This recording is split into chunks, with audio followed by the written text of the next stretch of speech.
भारतीय राजनीति में कुछ नेता अपनी पार्टी की नींव होते हैं, पर्याय बन जाते हैं। उनकी आवाज पार्टी की आवाज हो जाती है, उनके नाम से पार्टी की पहचान होती है। उनसे सलाह लिए कोई भी फैसला नहीं लिया जाता, लेकिन वक्त और सत्ता का खेल कातिल नुमा होता है। जो पार्टी की जड़ हुआ करते हैं, एक दिन अचानक उन्हें किनारे कर दिया जाता है। ये किस्से किसी एक चेहरे या किसी एक पार्टी के अंदर की कहानी नहीं, ऐसा कई राजनीतिक दलों में देखा गया है, जहां उन्हें अचानक से ही पार्टी से बाहर या साइड कर दिया जाता है। चर्चा तो आम आदमी पार्टी से राज्यसभा सांसद राघव चड्ढा की हो रही, लेकिन उनका नाम आते ही कई चेहरे कई दलों से भी उजागर हुए हैं, जिन्हें जरूरत ना पड़ने पर बाहर का रास्ता दिखा दिया गया है। ये नेता भी कभी पार्टी के अनमोल रत्न हुआ करते थे, लेकिन कैसे ये पुराना सामान बन गए, आइए जानते हैं कुछ नेताओं से जुड़े उनके किस्से। नमस्कार, मैं नाज़मीन खान और आप देख रहे हैं SPN9 न्यूज। राघव चड्ढा आम आदमी पार्टी दिल्ली मॉडल का चेहरा। राघव चड्ढा आपके सबसे चमकदार चेहरों में से एक थे। 2022 में वे पंजाब से राज्यसभा सांसद बने, पार्टी के राष्ट्रीय प्रवक्ता बने, बजट पर तीखे सवाल पूछे और केजरीवाल की अरविंद केजरीवाल इमेज को राष्ट्रीय स्तर पर पहुंचाया। लेकिन 2 अप्रैल 2026 को आपने अचानक चौंकाने वाला फैसला लिया। राघव चड्ढा को राज्यसभा में डिप्टी लीडर पद से हटा दिया गया, उनकी जगह अशोक मित्तल को दे दी गई। पार्टी ने राज्यसभा सचिवालय को चिट्ठी लिखकर कहा कि अब चड्ढा को पार्टी कोटे से बोलने का समय ना दिया जाए। इस वक्त राजनीतिक एक्सपर्ट का मानना है कि 2025 दिल्ली विधानसभा चुनाव में आम आदमी पार्टी की हार के बाद राघव चड्ढा चुप हो गए थे। वे केजरीवाल के कार्यक्रमों से दूरी बना रहे थे, पार्टी की कोर एजेंडे से भी दूर हो गए थे। पार्टी सूत्रों ने इसे अनुशासनहीनता बताया, बीजेपी और कांग्रेस ने इसे आम आदमी पार्टी में दरार बताया। सिर्फ 24 घंटे तक राघव चड्ढा पार्टी का चेहरा थे, अगले दिन साइडलाइन हो गए, जिस पर पार्टी से सफाइयां भी सामने आई।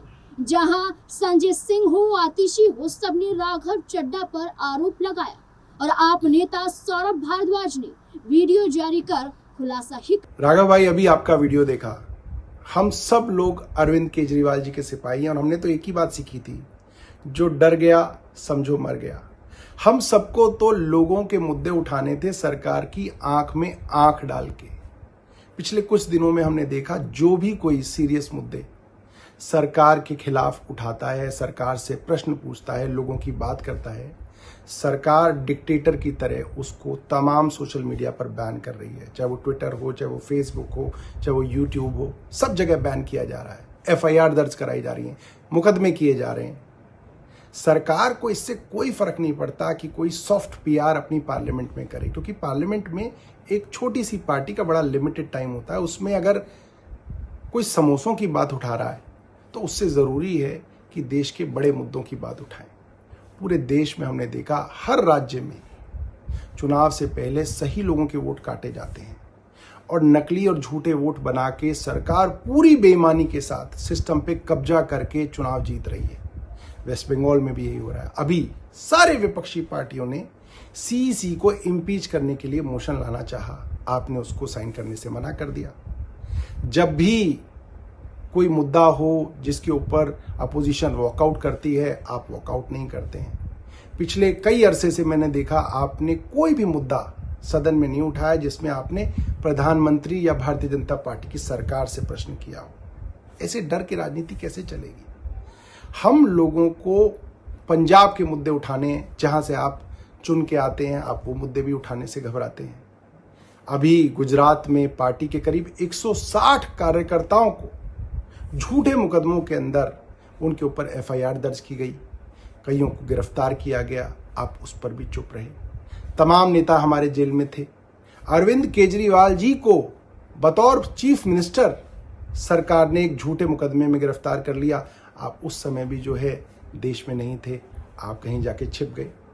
मेरा मानना ये है कि देश के लिए असली मुद्दे हमें निडरता से और साहस से उठाने पड़ेंगे और भारतीय जनता पार्टी की आंख में आंख डाल के आपको मुद्दे उठाने पड़ेंगे। वरना देखिए, आपकी जो सॉफ्ट मुद्दे हैं उनसे उनको कोई फर्क नहीं पड़ता, बल्कि भारतीय जनता पार्टी तो कल से आपको सोशल मीडिया पे सपोर्ट कर रही है। आप इसके बारे में सोचिएगा और देखिएगा कि आप कहां से चले थे और कहां आ गए, और देश को किन चीजों की जरूरत है और आप कैसे बेहतर कर सकते हैं। धन्यवाद। कुमार विश्वास आम आदमी पार्टी अन्ना हजारे आंदोलन से सफर। कुमार विश्वास आम आदमी पार्टी के शुरुआती चेहरों में शामिल थे, संस्थापक सदस्यों में से एक थे। कुमार विश्वास जिसके चलते उन्हें राष्ट्रीय कार्यकारिणी सदस्य बनाया गया था। इसी के साथ पार्टी के स्टार प्रचारक और सबसे लोकप्रिय वक्ताओं में से एक बने। तभी तो आम आदमी पार्टी ने 2014 लोकसभा चुनाव में अमेठी सीट से राहुल गांधी के खिलाफ उन्हें उम्मीदवार बनाया था, लेकिन हार का सामना कुमार विश्वास को करना पड़ा था। कुमार विश्वास ने औपचारिक तौर पर एक दिन में पार्टी नहीं छोड़ी, बल्कि धीरे धीरे उनका पार्टी में प्रभाव कम होता गया और वे किनारे हो गए।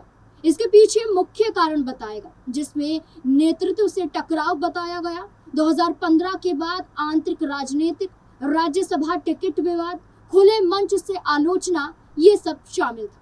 पार्टी के अंदर निर्णय लेने का तरीका और एक व्यक्ति केंद्रित राजनीति को लेकर कुमार विश्वास में नाराजगी थी, जो आगे चलकर बढ़ने लगी, जिसके चलते योगेंद्र यादव और प्रशांत भूषण के निष्कासन के समय कुमार विश्वास ने खुलकर विरोध नहीं किया, लेकिन बाद में असहमति जताई। फिर इसके बाद उन्हें पार्टी के अहम फैसलों से दूर रखा जाने लगा।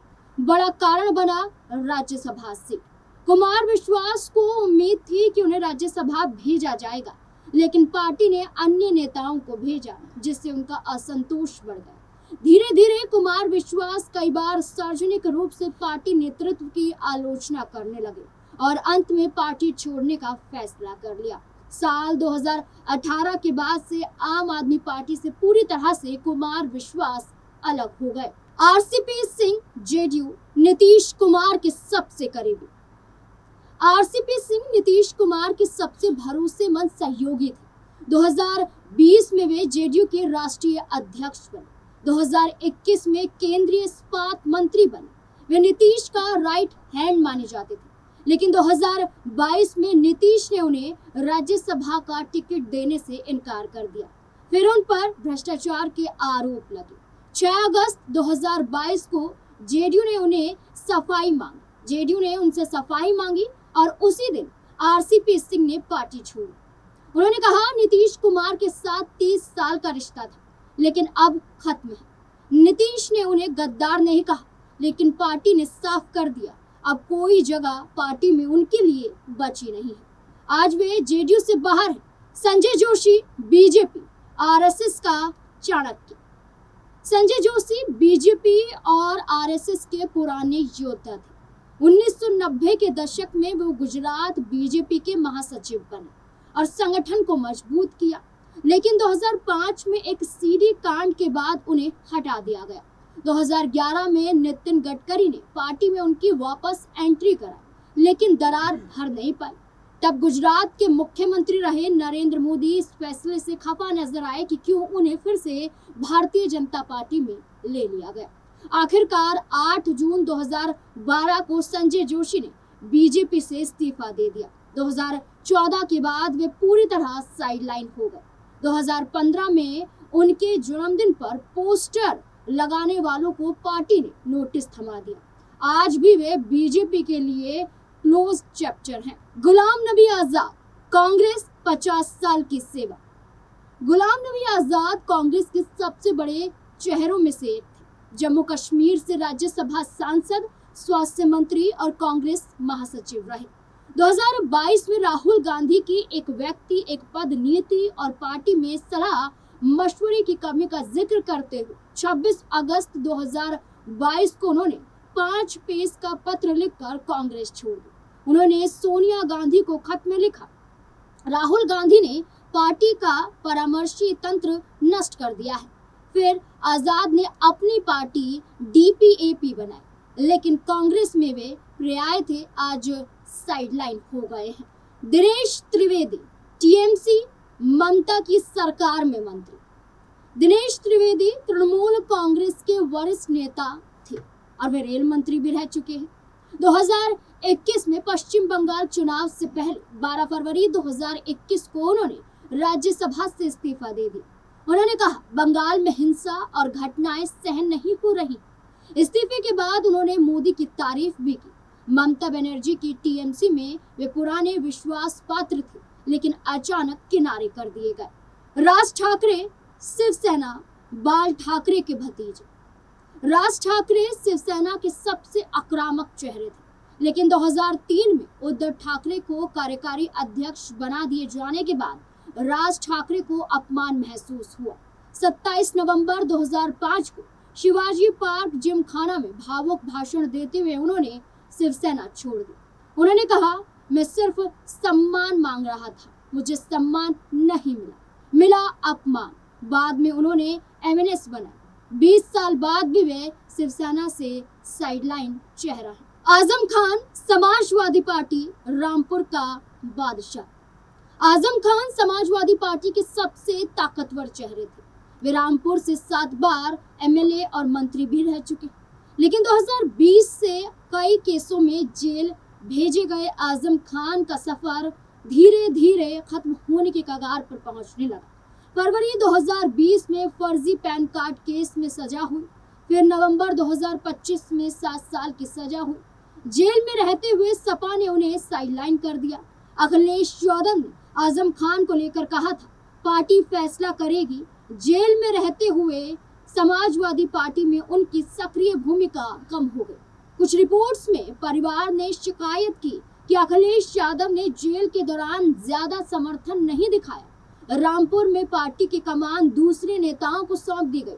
हालांकि रिहाई के तुरंत बाद अखिलेश ने उन्हें बिहार चुनाव के स्टार प्रचारक के रूप में आगे तो किया, लेकिन बार बार जेल जाने से आजम खान राजनीतिक गतिविधियों से दूर हो गए और अखिलेश यादव ने भी उन्हें पूरी तरह से साइडलाइन कर दिया। कुछ कहा तो नहीं, लेकिन उनके फैसले यही दिखाते हैं कि अब आजम खान समाजवादी पार्टी से साइड हो चुके हैं।